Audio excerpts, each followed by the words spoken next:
ओम नमः शिवाय। श्री शिव महापुराण अध्याय 1। हिमालयं स्थावर जगम दिवंत स्वरूप एक दिव्य को वर्णन। मेनका साथ उनका विवाह तथा मेना आदि को पुनर्जन्म में प्राप्त हुए शंकादिक शाप एवं वरदान का कथन। नारद जी पूछा, ब्राह्मण पिता के यज्ञ में अपने शरीर का परित्याग करके गिरिराज हिमालयं पुत्री हुई। किस तरह अत्यंत उग्र तपस्या करके उन्होंने पुनः शिव को ही प्रतिरूप में प्राप्त किया, यह मेरा प्रश्न है। आप इस पर भलीभांति और विशेष रूप से प्रकाश डालिए।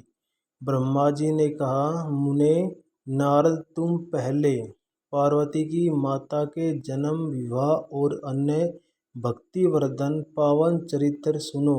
मुनि श्रेष्ठ, उत्तरादिशाम पर्वतों राजा हिमावन नामक महान पर्वत है, जो महातेजस्वी और समृद्धिशाली है।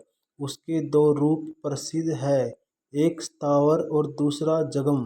मैं संक्षेप में उसके सूक्ष्म स्थावर स्वरूप का वर्णन करता हूँ।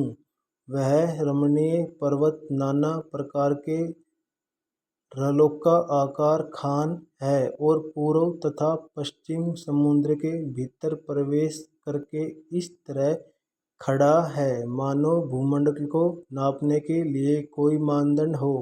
वह नाना प्रकार के वृक्ष व्याप्त है और अनेक शिखरों को कारण विचित्र शोभा से संपन्न दिखाई देता है। सिंह, व्याघ्र आदि पशु सदा सुखपूर्वक उसका सेवन करते हैं। हिम का तो वह भंडार ही है, इसलिए अत्यंत उग्र जान पड़ता है। भांति भांति के आश्चर्यजनक दृश्यों उसकी विचित्र शोभा होती है। देवता, ऋषि, सिद्ध और मुनि उस पर्वत का आश्रय लेकर रहते हैं। भगवान शिव को वह बहुत ही प्रिय है, तपस्या करने का स्थान है। स्वरूप से ही वह अत्यंत पवित्र और महात्माओं भी पावन करने वाला है। तपस्या में वह अत्यंत शीघ्र सिद्ध प्रदान करता है। अनेक प्रकार के धातुओं की खाने और शुभ है। वही दिव्य शरीर धारण करके सर्वांग सुंदर रमणीय देवता रूप में भी स्थित है। भगवान विष्णु का अविकृत अंश है, इसलिए वह शैलराज साधु संत को अधिक प्रिय है।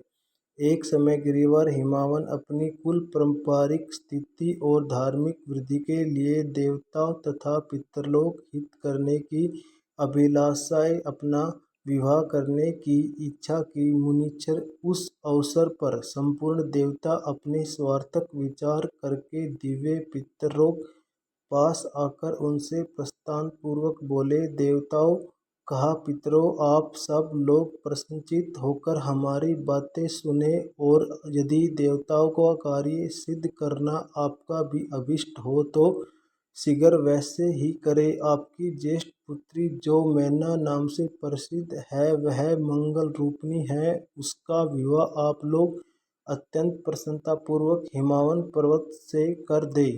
ऐसा करने पर आप सब लोगों का सर्वथा महान लाभ होगा और देवताओं दुखों निवारण भी पग पग पर होता रहेगा।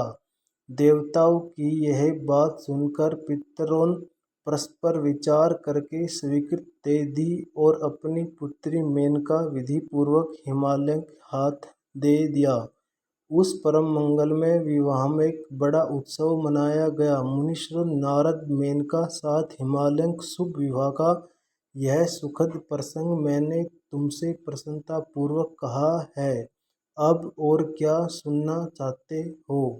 दोस्तों, वीडियो अच्छी लगी तो लाइक एंड चैनल को सब्सक्राइब जरूर करें।